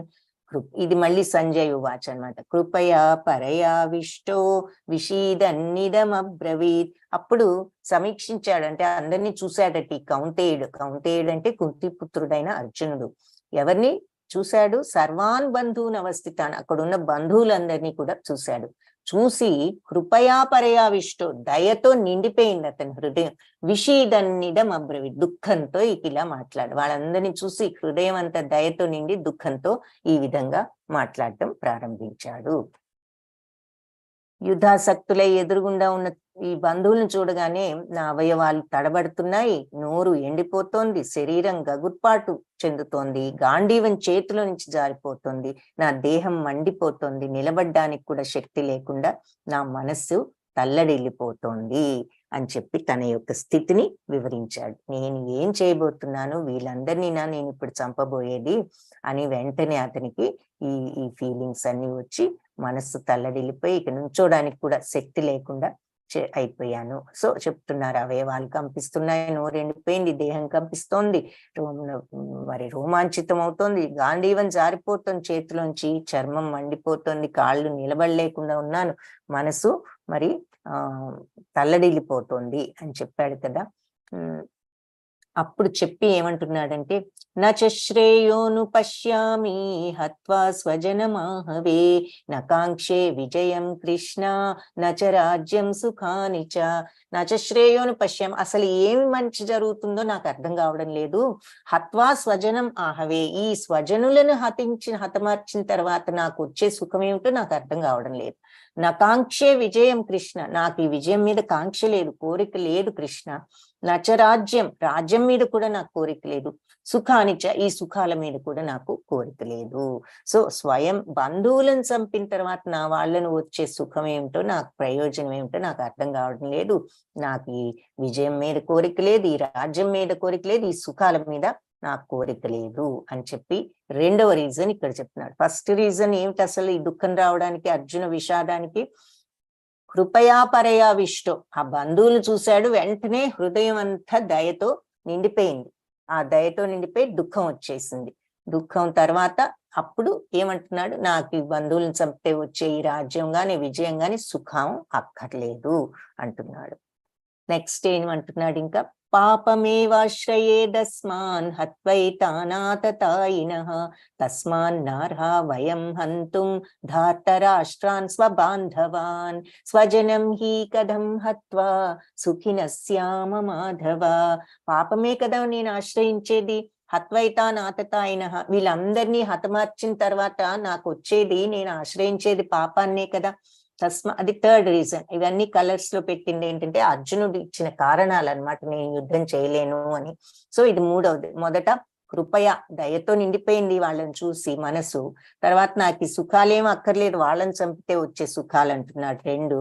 మూడోది పాపభీతి, పాపమే కదా వీళ్ళందరినీ చంపితే నాకు వచ్చేది, బంధువులను చంపి ధార్తరాష్ట్రాన్ స్వబాంధవాన్, ధృతరాష్ట్ర పుత్రులైన నా బంధువులను చంపితే, స్వజనం హి కథం హత్వా, స్వజనాన్ని నేను హతమార్చిన తర్వాత ఏ విధంగా సుఖినస్యామ మాధవ, సుఖాన్ని అనుభవించగలుగుతాను కృష్ణ మాధవ అంటున్నాడు. సో వీళ్ళు పాపులైనా ఈ దుర్మార్గులైనా కూడా ఈ ధృతరాష్ట్రులు వాళ్ళని చంపితే నాకు వచ్చేది పాపమే కదా. కాబట్టి నీ బంధువులను చంపడం వల్ల వచ్చే లాభం ఏమున్నది నాకు, అందుకని పాపం తప్ప అని అంటున్నాడు. అది మరి థర్డ్ రీజన్ చెప్పారు. ఇకపోతే రాజ్యకాంక్షాపరులైన కౌరవులు వంశనాశనం, మిత్రదోహం, వీళ్ళకి ఆ పాతకం వాళ్ళు అర్థం చేసుకోలేకపోతున్నారు వాళ్ళ రాజకాంక్షతో. కానీ ఈ వంశనాశనం జరిగితే నా దోషం ఏమిటో మనకి తెలుసు, కాబట్టి మనమైనా ఆ పాపం నుంచి తప్పుకోవచ్చు కదా అని అంటున్నారు. వాళ్ళు ఎలాగూ ఈ రాజకాంక్షతో వాళ్ళు ఇవన్నీ ఆలోచించడం లేదు, కానీ ఈ వంశం అంతా కూడా నాశనం అయిపోతుంది, కానీ మనకు తెలుసు కదా, కాబట్టి మనమైనా ఇందులో నుంచి తప్పుకోవచ్చు కదా అని అంటున్నారు. Next reason కులక్షయ. కులక్షయే ప్రణశ్యంతి, నాలుగోదన్నమాట. కులధర్మా సనాతనా ధర్మే నష్టే కులం కృత్స్నం అధర్మోభిభవాచ్యుత. కులక్షయం జరుగుతుంది, నాశనం అయిపోతుంది. కులధర్మాలన్నీ కూడా ప్రణశ్యంతి, నాశనం అయిపోతాయి. ఎటువంటి కులధర్మాలు? సనాతన కులధర్మాలు, ఎప్పటి నుంచో వచ్చే ఈ కులధర్మాలన్నీ కూడా నాశనం అయిపోయి కులక్షయం జరుగుతుంది. ఎందుకు? పెద్దవాళ్ళందరూ పోతే ఈ యుద్ధంలో మరి తండ్రులున్నారు, అన్నలున్నారు, తాతలున్నారు, కుమారులున్నారు, వీళ్ళందరూ పోతే ఇంట్లో ఇంక వాళ్ళకి ఎవరున్నారు దిక్కు? చెప్పేవాళ్ళు ఇది ధర్మం, ఇది అధర్మం, ఇది మంచి, ఇది చెడు అని చెప్పేవాళ్ళు కూడా లేకుండా వంశాలు, కుటుంబాలు నాశనం అయిపోతాయి. సనాతన ధర్మం పోతుంది. ధర్మే నష్టం, ధర్మం పోతుంది, నష్టం అంటే అక్కడ పోతుంది అని, ధర్మాన్ని నష్టపోతాము. కులం కృత్స్నం, కులం నాశనమై అధర్మోభిభవ అచ్యుత, అధర్మం అక్కడ వచ్చి కూర్చుంటుంది. అచ్యుత, అధర్మం అభివృద్ధి చెందుతుంది అని చెప్తున్నాడు. సో వంశనాశనంతో మన సనాతన కుల ధర్మాలన్నీ కూడా పోతాయి, నశిస్తాయి. ఈ కుల ధర్మాలు నశించిన తర్వాత మరి ఏం మిగులుతుంది? వంశం అంతా కూడా అధర్మమే అలుముకుంటుంది అని అంత దూరం ఆలోచించాడనమాట. ఇక్కడ ఈ రోజుల్లో విషయంలాగా ఎగ్జాంపుల్ ని ఈ రోజుల్లో జరిగే విధంగా చూపిస్తున్నారు. వీళ్ళ ప్రవర్తన ఎలా ఉందంటే, వీళ్ళ తిండి సరిగ్గా, తినే ఆహారం సరిగ్గా లేదు, వీళ్ళు తినే పద్ధతి సరిగ్గా లేదు. సో ఏది మంచి ఏది చెడు తెలియని ఒక అయోమయ స్థితిలో ఉన్నారు అన్నది మనకి ఈ చిత్రం చూస్తే అర్థం అవుతుంది. సో ఆ రకంగా అయిపోతారు. ధర్మం ఏమిటో అధర్మం ఏమిటో, చెడు ఏదో మంచి ఏదో చెప్పేవాళ్ళు లేక, తెలియక ఆ మార్గంలోకి వెళ్ళి ఈ రకంగా వంశం అంతా కూడా కులక్షయం జరుగుతుంది అన్నది ఈ ఫోర్త్ రీజన్ అన్నమాట. సో యది మామ ప్రతీకారం అశస్త్రం శస్త్రపాణయః ధార్తరాష్ట్రారణే హన్యూస్ తన్మే క్షేమతరం భవేత్. సో నేను నిరాయుధుణ్ణి, ప్రతీకారం చెయ్యని వాడిని, నా ఆయుధాలన్నీ కూడా శస్త్రపాణయ, నేను ఆయుధాలన్నీ కూడా నేను నిరాయుధున్నై ప్రతీకారం చేయని వాడినైనా నన్ను గనక ఈ ఆయుధాలు ధరించిన ధార్తరాష్ట్రారణి ఆయుధాలు ధరించిన ఈ ధృతరాష్ట్ర కుమారులు ఒకవేళ నన్ను యుద్ధ భూమిలో వధించారే అనుకో, అది తన్మే క్షేమతరం భవేత్ అంటున్నాడు. వాళ్ళు నన్ను వధిస్తే అది నాకు క్షేమమే, మంచిదే అంటున్నాడు. సరే, ఎందుకు? నేను నిరాయుధుణ్ణి, ప్రతీకారం చేయని వాడిని అయ్యి నేను ఇలా ఉన్నప్పుడు ఒకవేళ వాళ్ళు వచ్చి నన్ను చంపారే అనుకో, యుద్ధంలో వధించారే అనుకో, అది నాకు మంచిదే అని అంటున్నాడు. చంపితే చంపనివ్వు, నేను మాత్రం ఆయుధాలు పట్టి వాళ్ళని చంపలేను అని. సంజయ ఉవాచ. ఇదంతా చెప్పిన తర్వాత ఈ విషయం సంజయుడు ఏమంటున్నాడు అంటే ధృతరాష్ట్రుడితో, ఏవముక్త్వార్జున సంఖ్యే రథోపస్థ ఉపావిశత్ విసృజ్య సశరం చాపం శోక సంవిఘ్న మానసః. ఈ రకంగా అర్జునుడు పలికి రథంలో ఇక కూర్చునిపోయాడు. ఎలా? విసృజ్య సశరం చాపం, వదిలిపెట్టేశాడంట తన శస్త్రాస్త్రాలన్నిటినీ పడేసి ఇంకా రథంలో కూర్చుండిపోయాడు. ఎలా? శోక సంవిఘ్న మానస, దుఃఖంతో మునిగిపోయి ఉన్న మనస్సుతో, దుఃఖంతో నిండిపోయిన మనస్సుతో ఈ ఆయుధాలన్నిటిని వదిలేసి అలా కూలబడిపోయాడనమాట రథంలో. ఈ రథం గురించి కూడా ఒక విషయం ఉన్నది. ఈ రథాన్ని ఎవరిచ్చారు అంటే అగ్నిదేవుడు ఎప్పుడో అర్జునుడు తనకి సహాయం చేసినప్పుడు ఈ రథాన్ని ఒక కానుకగా ఇచ్చాడు. ఇది చాలా గొప్ప రథం. ఆ రథంపై జెండా హనుమంతుడితో ఉన్న జెండా. సో ఈ రకంగా ఈ రథంలో ఇక నేను చేయలేను అని కూర్చున్నాడు. సో ఇక్కడ అర్జునుడు యుద్ధం చేయకుండా ఉండటానికి 5 కారణాలు చెప్పాడు. ఏమిటి అంటే, మొదట దయాభావం నిండిపోయి బంధువులను చూసి, తర్వాత నాకు ఈ రాజ్య సుఖాలు ఇవేమి నాకు అక్కర్లేదు అని. రెండవ కారణం, వాళ్ళ వల్ల చంపితే వచ్చే రాజ్య సుఖాలు అక్కర్లేదన్నాడు. పాపభీతే కదా వచ్చేది, పాపమే కదా నేను ఆశ్రయించేదన్నాడు మూడోది. 4 వంశనాశనం జరుగుతుంది, ఇది అందరినీ చంపేస్తే చెప్పేవాళ్ళు లేక వంశాలన్నీ నాశనం అయిపోతాయి అన్నాడు. ఇకపోతే 5వ రీజను నెక్స్ట్, వీటన్నిటి వల్ల అనిశ్చయ స్థితిలో ఉన్నాను, ఏం చెయ్యాలో తెలియని అయోమయ స్థితిలో ఉన్నాను, ఎలా వీళ్ళ మీద నేను యుద్ధానికి వెళ్ళాలి, ఈ కారణాలతో నేను వెళ్ళలేకపోతున్నాను, ఏం చెయ్యను అనే అనిశ్చయ స్థితి 2nd చాప్టర్ లో చూస్తాం, ఆ 5th రీజన్. సో అర్జునుడు ఈ రకంగా దుఃఖంతో ఎండయింది, అలా నేను చేయలేను అంటూ ఉన్నాడు. సో దీనికి అర్జున విషాద యోగము అని వచ్చింది. ఈ గీతా పాఠంలో ఏం నేర్చుకున్నామంటే, ఎలాంటి సందేహం కలిగినా ప్రామాణికమైన గురువును, జీవితంలో మనకి ఎప్పుడు సందేహం కలిగినా ఒక ప్రామాణికమైన గురువును, భగవద్గీతను ఆశ్రయించాలి. మనకి ఆ ఆన్సర్స్ కావాలి అంటే ఒక గురువు, భగవద్గీతలో కూడా ఎన్నో ఆన్సర్స్ మనకు దొరుకుతాయి అని చెప్తున్నారు. హరే కృష్ణ కృష్ణ కృష్ణ హరే హరే, హరే రామ రామ రామ హరే హరే. హరే కృష్ణ. అయితే ఇక్కడ మనం చిన్న క్లాస్ అయిన తర్వాత రోజు ఒక పోల్ పెడతాను, అంటే ఒక క్వశ్చన్స్ ఆన్సర్స్ మీరు ఇక్కడ ఆన్సర్ చేయొచ్చు. దీనిని బట్టి క్లాస్ లో మీకు ఎంతవరకు అర్థమైందో అర్థమవుతుంది. ఆ తర్వాత అంతేకాకుండా మీకు వాట్సాప్ గ్రూప్ లో క్విజ్ లింక్ ఒకటి పోస్ట్ చేస్తారు. ఆ క్విజ్ లింక్ చూస్తే మీరు క్విజ్ అక్కడ తీసుకోవచ్చు, క్వశ్చన్ అండ్ ఆన్సర్స్ ఉంటాయి. అది మీకు ఆ 18 రోజులు 18 చాప్టర్స్ క్విజ్ ఫినిష్ చేస్తే మీకు సర్టిఫికెట్ వస్తుంది, భగవద్గీత కంప్లీషన్ సర్టిఫికెట్. ఇది సర్టిఫికెట్లు అవి రావు, అది ఎప్పుడైనా తీసుకోవచ్చు ఆ లింక్ క్లిక్ చేసి మీరు. ఇది క్లాస్ లో నేను ఇచ్చేది, ఎందుకు అంటే జస్ట్ మీకు ఎంతవరకు అర్థమైంది, దానికి ప్రాక్టీస్ గా ఉపయోగపడుతుంది. మీకు ఎంతవరకు అర్థమైందో మీకు నాకు కూడా అర్థమవుతుంది. హరే కృష్ణ. కళ్యాణి మాతాజీ మీరు ఉన్నారా మాతాజీ? ఓకే, సో చదువుతాను, మీరు ఆన్సర్ చేయడానికి ట్రై చేయండి. హరే కృష్ణ మాతాజీ. హరే కృష్ణ మాతాజీ. మీరు చదువుతారా మాతాజీ? ఓకే. లేదంటే నన్ను చదవమంటారు? ఏదైనా చదువుతాను Mataji. Okay Mataji. First chapter, first question. దుర్యోధనుడు భగవద్గీత మొదటి అధ్యాయంలో ఏ గురువుతో మాట్లాడాడు? భీష్ముడు, శకుని, ద్రోణాచార్యుడు, ధృతరాష్ట్రుడు. Second question. అర్జునుడు యుద్ధం చేయకుండా ఉండడానికి చెప్పిన 5 కారణాలు ఏమిటి? కరుణ మరియు దయ, కుటుంబ సంప్రదాయాల నాశనం, పాపభీతి, అనిశ్చయత, పైన పేర్కొన్నవన్నీ. Third question. ధర్మక్షేత్రం మరియు కురుక్షేత్రం అనే పదాలకి చారిత్రక మరియు వైదిక ప్రాముఖ్యత ఉన్నది. ఇంతేకాకుండా ఇంకా కురుక్షేత్ర ప్రాముఖ్యత ఏమిటి?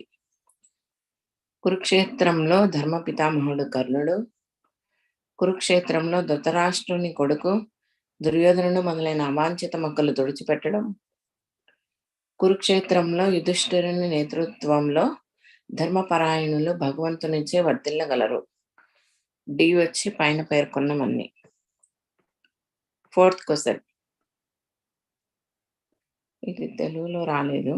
What did actually Bhishma's loud blowing of conch shell symbolized for Duryodhana?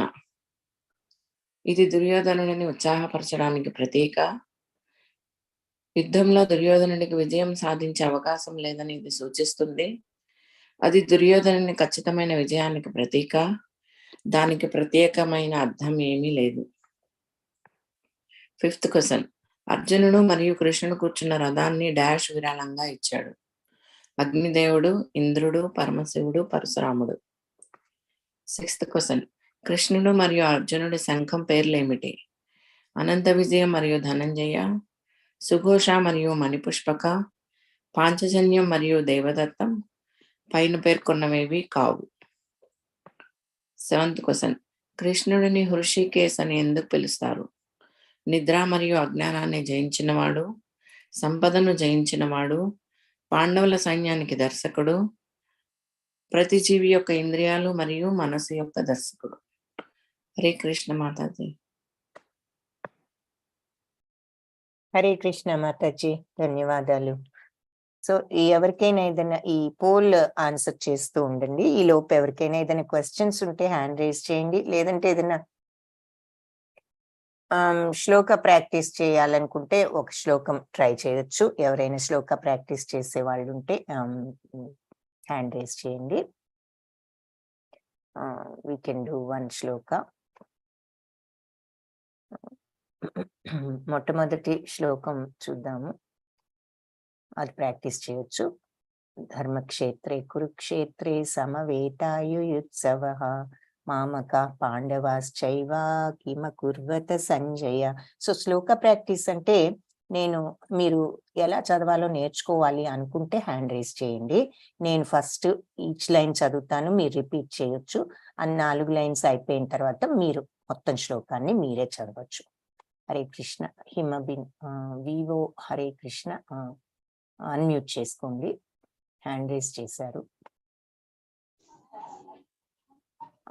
Hare Krishna, చెప్పండి. శ్లోక ప్రాక్టీస్ చేస్తారా? క్వశ్చన్ ఏదైనా ఉందా? మ్యామ్ నాదేనమ్మా, వివో 1814 అన్మ్యూట్ అయింది. చెప్పండి. హరే హరే కృష్ణ. కృష్ణ మ్యామ్. శ్లోక చెప్తారు. చేస్తాను. ధర్మక్షేత్రే కురుక్షేత్రే ధర్మక్షేత్రే కురుక్షేత్రే సమవేతాయుయుత్సవః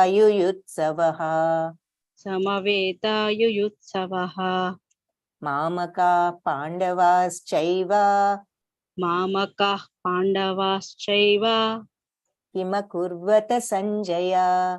కిమ కుర్వత సంజయ. ఓకే మాతాజీ, చదువుతారా? ధర్మక్షేత్రే కురుక్షేత్రే సమవేతాయుయుత్సవః మామకః పాండవాశ్చైవ కిమ కుర్వత సంజయ. Very good. హరే కృష్ణ మాతాజీ. హరే కృష్ణమ్మ. హిమబిందు మాతాజీ, హరే కృష్ణ. హరే కృష్ణ మాతాజీ. హరే కృష్ణ మాతాజీ, చదువుతారా? శ్లోక చెప్పున క్వశ్చన్ ఏదైనా ఉందా? శ్లోకానా? ఓకే. ధర్మక్షేత్రే కురుక్షేత్రే ధర్మక్షేత్రే కురుక్షేత్రే సమవేతాయుయుత్సవః సమవేతాయుయుత్సవః మామకా పాండవాశ్చైవ మామకా పాండవశ్చైవ మామకా పాండవాశ్చైవ కిమ కుర్వత సంజయ. కిమ కుర్వత సంజయ. ఓకే, చదువుతారా మాతాజీ? ధర్మక్షేత్రే కురుక్షేత్రే సంవేతాయుయుత్సవః మామకా పాండవశ్చైవ కిమ పాండవ దీర్ఘం ఉంది కొంచెం. పాండవాశ్చైవ పాండవాశ్చైవ కిమ కుర్వంత సంజయ. కిమ కుర్వత సంజయ. కిమ కుర్వత సంజయ. Very good, very good. Hare Krishna Mataji. Hare Krishna. So, Hare ధన్యవాదాలు. కృష్ణ, హరే కృష్ణ, ధన్యవాదాలు. సో ఇక్కడ ఒక విషయం చదివేటప్పుడు మనం ఏమి మెల్లగా ముందు అక్షరాలు స్లోగా చదవచ్చు. స్లోగా మనం చదివితే మనం కరెక్ట్ గా చదవగలుగుతాము. సో 1-2 సార్లు చదువుకున్నారంటే మీకు వస్తుంది. సో ఆ అక్షరాలు అవి కరెక్ట్ గానే వస్తాయి. సో శారదా మాతాజీ, హరే కృష్ణ. నమస్తే మాతాజీ. హరే కృష్ణ మాతాజీ, శ్లోక ప్రాక్టీస్ చేస్తారా? ఆ శ్లోక చదివేస్తాను, ఒకసారి చూడండి, తప్పులుంటే చెప్పండి. ఓకే, చదవండి మాతాజీ. ధృతరాష్ట్ర ఉవాచ ధర్మక్షేత్రే కురుక్షేత్రే సమవేతాయుయుత్సవః మామకాః పాండవాశ్చైవ కిమ కుర్వత సంజయ. Okay, good. Okay Mataji, Hare quiz Krishna. ఆన్సర్లు ఎప్పుడు ఇస్తారు మాతాజీ? ఇప్పుడు పెట్టిన క్విజ్ ఇప్పుడు మన ప్రాక్టీస్ అయిపోగానే ఇప్పుడు చెప్తాను, ఇప్పుడే ఇస్తాను. Thank you. Okay, Hare Krishna. Srivalli Mataji, Hare Krishna Mataji. Hare Krishna ma'am. Question Actually- ఏమన్నా ఉందా? ఇప్పుడు 4వ క్వశ్చన్ ఇచ్చారు కదండి, దాని గురించి అడగడానికని. అంటే ఇప్పుడు భీష్ముడు ఆ పెద్దగా అరిచారు అనేసి అన్నారు కదా, అది అర్థం కాలేదు, ఒకసారి చెప్తారేమో అనేసి హ్యాండ్ రైజ్ చేశారు. భీష్ముడు అరవలేదు, భీష్ముడు గట్టిగా శంఖాన్ని పూరించాడు. అది దేనికి అర్థం అనేది నాకు అర్థం కాలేదండి. అదే ఆన్సర్ లో ఉంది, ఇప్పుడు చెప్తాను ఆన్సర్ చెప్పినప్పుడు విందురు గాని. ఇప్పుడు ఇంకా అందరూ పోల్ ఫినిష్ చేయలేదు కదా, ఇప్పుడు క్లోజ్ చేసి ఆన్సర్స్ అన్ని చెప్తాను, అప్పుడు విందురు గాని. Okay Mataji, Hare Krishna. Okay good. So అన్ని అయిపోయాయి, క్వశ్చన్స్ ఏమి ప్రస్తుతం లేవు. ఇది ఈ పోల్ క్వశ్చన్ ఒకటే ఉంది. 56% చేశారు. పోల్ క్లోజ్ చేస్తే ఇంకా మళ్ళీ మీరు చేయటానికి కుదరదు. చాట్ బాక్స్ లో మాతాజీ మీరు చూపించిన స్లైడ్స్ అభ్యాసకులకు షేర్ చేయడానికి, ఈ PDF స్లైడ్స్ షేర్ చేయం ప్రభుజీ, ఈ లెసన్ PDFs. మీరు ఒక పని చేయొచ్చు, రోజు క్లాస్ ని యూట్యూబ్ లింక్ పోస్ట్ చేస్తారు. ఇది ఆటోమేటిక్ గా మనం రోజు రికార్డ్ చేస్తాం. ఆ రికార్డింగ్ మీకు యూట్యూబ్ లో ఆ లింక్ పోస్ట్ చేస్తారు, మీరు అందులో చూసుకోవచ్చు. కావాలంటే మళ్ళీ ఏదైనా స్లైడ్, మీకు ఏదైనా స్పెసిఫిక్ గా ఏదైనా స్లైడ్ ఇంట్రెస్ట్ ఉంటే చెప్తే నేను చూపిస్తాను, మీరు ఫోటో తీసుకోవచ్చు. బట్ PPT మాత్రం పోస్ట్ చేయట్లేదు. ఓకే, మేము రెఫరెన్స్ కోసం శ్రీమద్ భగవద్గీత చదవచ్చా? అఫ్ కోర్స్, తప్పనిసరిగా చదవండి. ఎందుకంటే మీకు అసలు భగవద్గీత PDF వాట్సాప్ లో పోస్ట్ చేస్తారు, మీకు ఇవాళ పోస్ట్ చేసి ఉండాలి, నిన్నో ఈ రోజు చేస్తారు మాతాజీ, శ్రీదేవి మాతాజీ, ఆవిడ వాట్సాప్ అడ్మిన్. ఆవిడ మీకు కావాల్సిన మెటీరియల్ అంతా ఎప్పటికప్పుడు పోస్ట్ చేసేస్తూ ఉంటారు, మీరు చూసుకోండి. అంటే మిగతా ఏదైనా అవి ఇవి అనౌన్స్మెంట్స్ ఉంటే పైకి వెళ్ళిపోవచ్చు. సో శ్రద్ధగా కొంచెం మెటీరియల్ కోసం అన్ని శ్రద్ధగా చూడండి. మీకు భగవద్గీత PDF వర్షన్ అందులో ఉంటుంది, సో మీరు అది చదువుకోవచ్చు తప్పనిసరిగా. అది అసలు చదవడం మంచిది, క్లాస్ లో చదివితే మీకు ఇంకా విషయం ఇంకా క్లియర్ గా అర్థమవుతుంది. ఓకే, 63% చేశారు. హరే కృష్ణ. కళ్యాణి మాతాజీ, మరి పోల్ ఏం చేద్దాం మాతాజీ? ఓకే మాతాజీ, అది రిజల్ట్ షేర్ చేశాను మాతాజీ. ఓకే మాతాజీ. ఫస్ట్